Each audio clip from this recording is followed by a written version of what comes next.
इसके पहले page number 24 में आप सभी ने पढ़ा था कि हिमालय लेखिका के लिए कविता ही नहीं दर्शन बन गया था, अर्थात हिमालय का चलायमान सौंदर्य उन्हें आत्मानंद की अनुभूति करा रहा था और वे अपने अस्तित्व को भूलकर परम तत्व से एकाकार होने का अनुभव कर रही थी। इस प्रकार हिमालय उनके हृदय में जहाँ कविता जगा रहा था, वहीं उन्हें दार्शनिक चिंतन को भी प्रेरित कर रहा था। अब आप सभी पेज नंबर 25 के प्रत्येक अनुच्छेद का वाचन ध्यानपूर्वक सुनिए एवं सारांश समझिए। अंधेरा होने के पहले ही किसी प्रकार डगमगाती शिलाओं और पत्थरों से होकर तिस्ता नदी की धार तक पहुंची। बहते पानी को अपनी अंजुलि में भरा तो अतीत भीतर धड़कने लगा। स्मृति में कौंधा हमारे यहाँ जल को हाथ में लेकर संकल्प किया जाता है। क्या संकल्प करूं? पर मैं संकल्प की स्थिति में नहीं थी। भीतर थी एक प्रार्थना, एक कमजोर व्यक्ति की प्रार्थना। भीतर का सारा हलाहल, सारी तामसिकताएं बह जाएं इसी बहती धारा में। रात धीरे धीरे गहराने लगी। हिमालय ने काला कम्बल ओढ़ लिया था। जितेन ने लकड़ी के बने खिलौने से उस छोटे से गेस्ट हाउस में गाने की तेज धुन पर जब अपने संगी साथियों के साथ नाचना शुरू किया तो देखते देखते एक आदिम रात्रि की महक से परियों की कहानी सी मोहक वह रात महक उठी। मस्ती और मादकता का ऐसा संक्रमण हुआ कि एक एक कर हम सभी सैलानी गोल गोल घेरा बनाकर नाचने लगे। मेरी 50 वर्षीय सहेली मणि ने कुमारियों को भी मात करते हुए वो जानदार नृत्य प्रस्तुत किया कि हम सब अवाक उसे ही देखते रह गए। कितना आनंद भरा था उसके भीतर, कहाँ से आता था इतना आनंद। यहाँ पर यह बताया गया है कि अब पुनः लेखिका लायूं की रात्रि में प्राकृतिक दृश्यों को देखने में लीन हो गई। तभी जितेन ने वहाँ सबको गाना एवं नृत्य में व्यस्त किया। उस अद्भुत क्षण ने लेखिका को भाव विभोर किया और जब उनकी मित्र मणि ने जोरदार नृत्य प्रस्तुत किया तो सभी उनके नृत्य को देखकर आश्चर्यचकित हो गए। अब आगे देखिए। लायूं की सुबह बेहद शांत और सुरम्य, तिस्ता नदी की शांत धारा के समान ही कलकल कर बहती हुई। अधिकतर लोगों की जीविका का साधन पहाड़ी आलू, धान की खेती और दारू का व्यापार। सुबह मैं अकेली ही टहलने निकल गई थी। मैंने उम्मीद की थी कि यहाँ मुझे बर्फ़ मिलेगी, पर अप्रैल के शुरुआती महीने में यहाँ बर्फ़ का एक कतरा भी नहीं था। यद्यपि हम सी लेवल से 14,000 फीट की ऊंचाई पर थे। मैं बर्फ़ देखने के लिए बेचैन थी।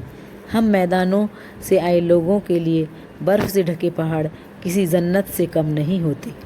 वहीं पर घूमते हुए एक सिक्किमी नवयुवक ने मुझे बताया कि प्रदूषण के चलते स्नोफॉल लगातार कम होती जा रही है, पर यदि मैं कटाऊ चली जाऊं तो मुझे वहां शर्तिया बर्फ़ मिल जाएगी।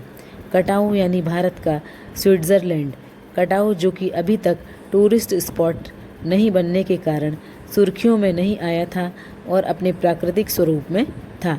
कटाऊ जो लायूं से 500 फीट ऊंचाई पर था और करीब 2 घंटे का सफ़र था।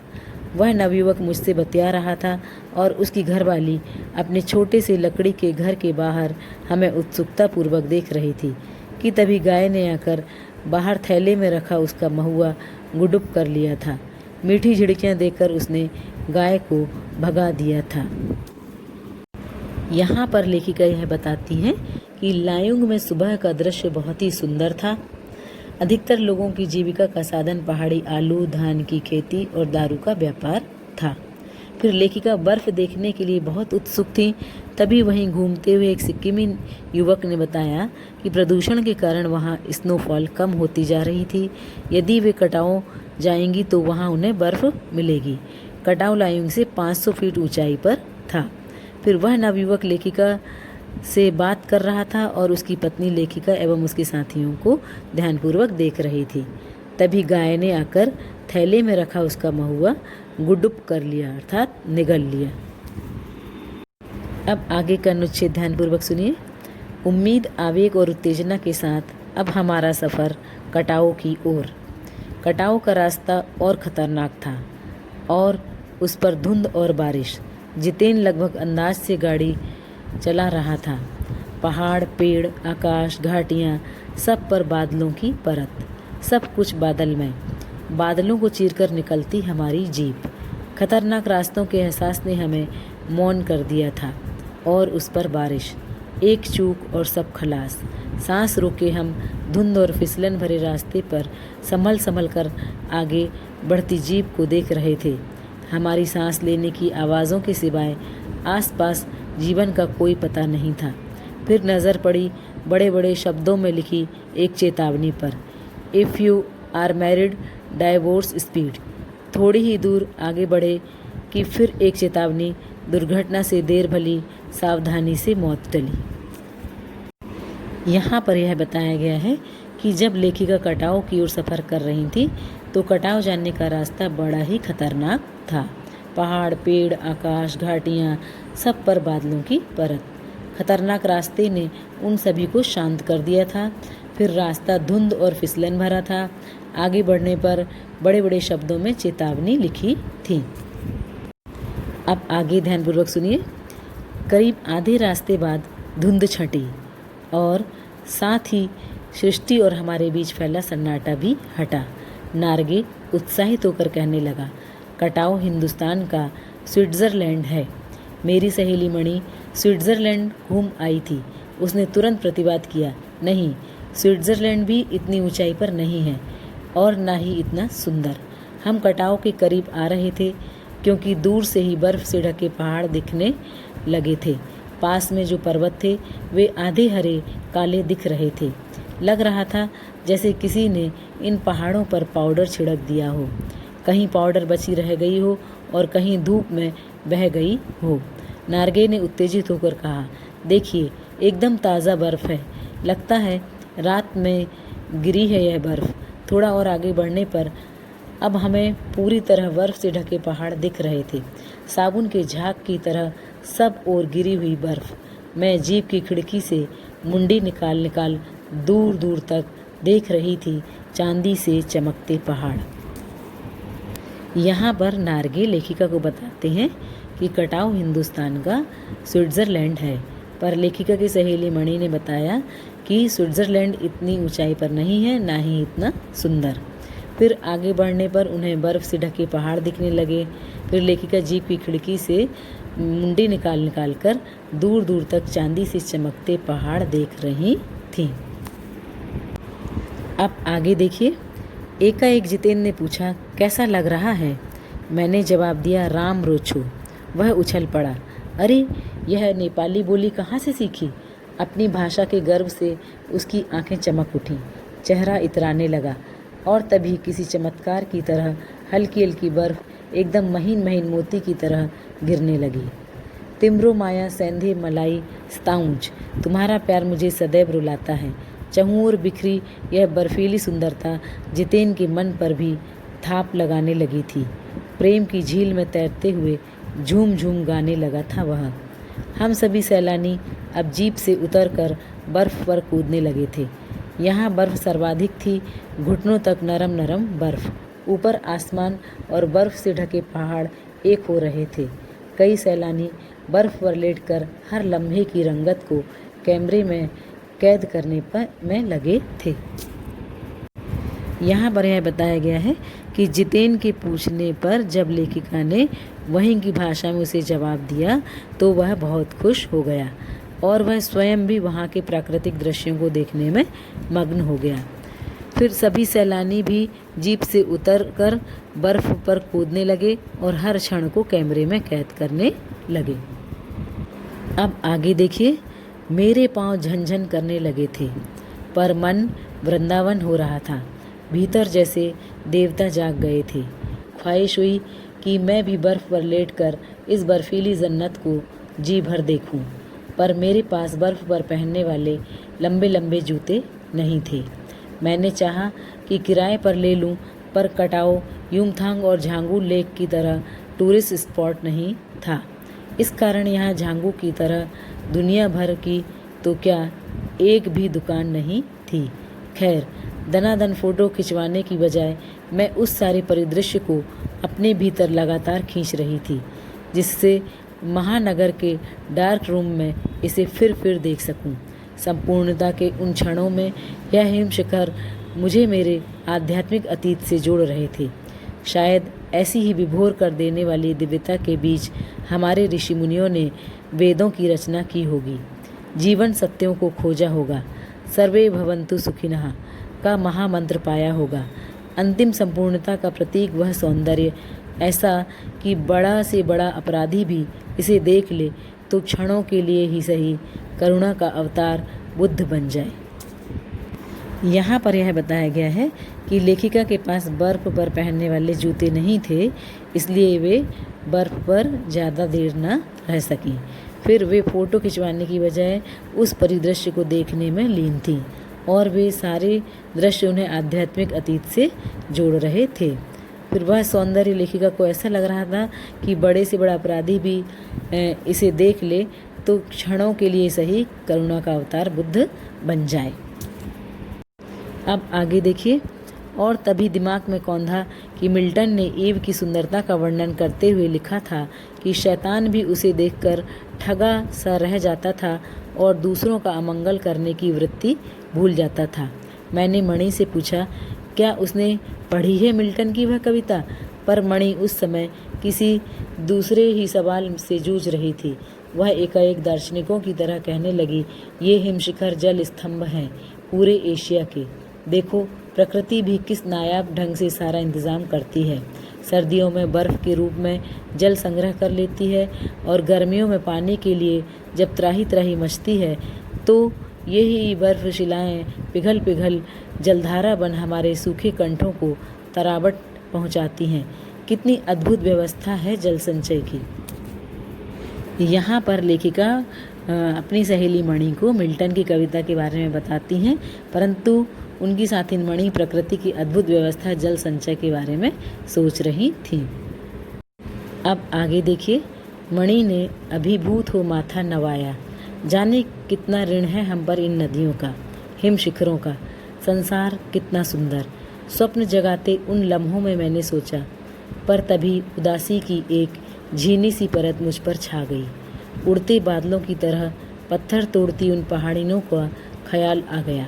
आत्मा की अनंत परतों को छीलता हुआ हमारा यह सफ़र थोड़ा और आगे बढ़ा कि तभी देखा इक्की दुक्की फौजी छावनियाँ।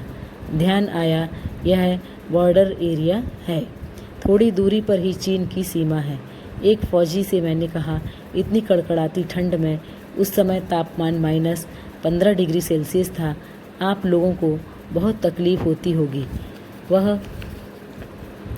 हंस दिया, एक उदास हंसी। आप चैन की नींद सो सकें इसीलिए तो हम यहाँ पहरा दे रहे हैं। यहाँ पर यह बताया गया है कि लेखिका की सहेली मणि उन नदियों व हिमशिखरों को प्रणाम करती हैं। इसी बीच लेखिका पत्थर तोड़ती उन पहाड़ियों को भी याद करती हैं। अब उनका सफ़र आगे बढ़ता है, तभी उन्हें एक दो फौजी छावनियाँ दिखती हैं। फिर एक फौजी से लेखिका ने कड़कड़ाती ठंड से होती परेशानी के बारे में पूछा। तब उसने अपने कर्तव्य एवं कार्य की जानकारी दी और उनसे कहा कि आप सभी चैन की नींद सो सकें इसलिए हम यहाँ पहरा दे रहे हैं। अब आगे देखिए। फेरी भेटूला, फिर मिलेंगे, कहते हुए जितेन ने अपनी जीप चालू कर दी। थोड़ी देर बाद ही फिर दिखी एक फौजी छावनी जिस पर लिखा था, we give our today for your tomorrow. मन उदास हो गया, भीतर कुछ पिघलने लगा। महानगर में रहते हुए कभी ध्यान ही नहीं आया कि जिन बर्फीले इलाकों में बैसाख के महीने में भी 5 मिनट में ही हम ठिठुरने लगे थे, हमारे ये जवान पौष और माघ में भी, जबकि सिवाय पेट्रोल के सब कुछ जम जाता है, तैनात रहते हैं। और जिन सकरे घुमावदार और ख़तरनाक रास्तों से गुजरने भर में हमारे प्राण काँप उठते हैं, उन रास्तों को बनाने में जाने कितनों के जीवन अपनी मियाद के पूर्व ही खत्म हो गए हैं। मेरे लिए यह यात्रा सचमुच ही एक खोज यात्रा थी। पूरा सफ़र चेतना और अंतरात्मा में हलचल मचाने वाला था। बहरहाल अब हम लायुंग वापस लौटकर फिर युमथांग की ओर। जितेन कुछ दिन पूर्व ही नेपाल से ताज़ा आया था। यहाँ पर लेखिका देश के जवानों के बारे में चिंतन करने लगती हैं, कि ये जवान देशवासियों की सुरक्षा के लिए हमेशा तैनात रहते हैं। फिर वे वहाँ के उन लोगों के बारे में भी सोचती हैं जिन्होंने उन खतरनाक रास्तों को बनाने का कार्य किया। अब आगे देखिए, युमथांग की घाटियों में एक नया आकर्षण और जुड़ गया था। ढेरों ढेर प्रियुता और रोडोडेंड्रो के फूल। जितेन बताने लगा, बस 15 दिनों में ही देखिएगा पूरी घाटी फूलों से इस कदर भर जाएगी कि लगेगा फूलों की सेज रखी हो।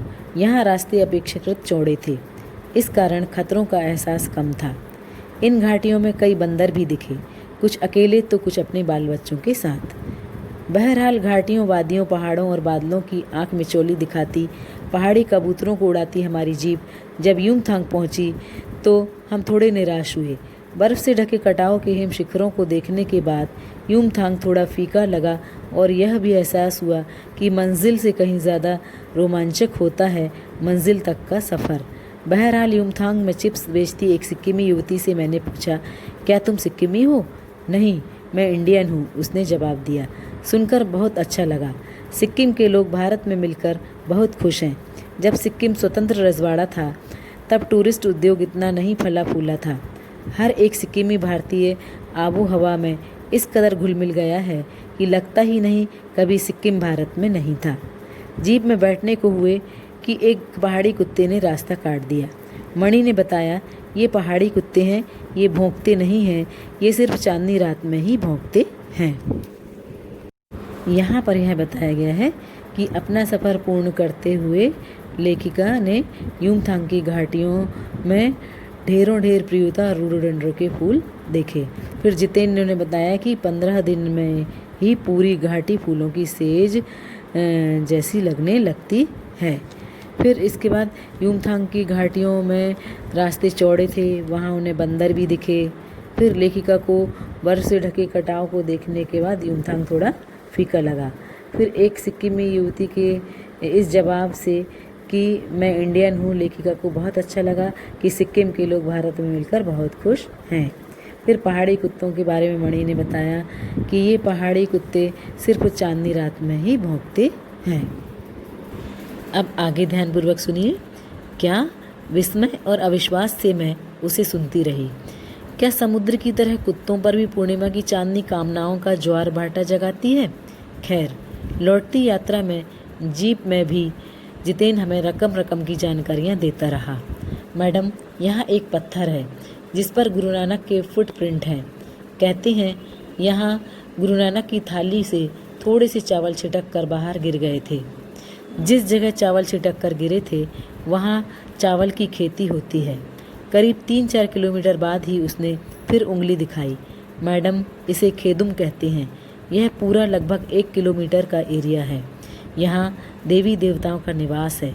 यहाँ जो गंदगी फैलाएगा वह मर जाएगा। तुम लोग पहाड़ों पर गंदगी नहीं फैलाते? उसने जीप निकालते हुए कहा। नहीं मैडम, पहाड़, नदी, झरने, हम इनकी पूजा करते हैं। इन्हें गंदा करेंगे तो हम मर जाएंगे।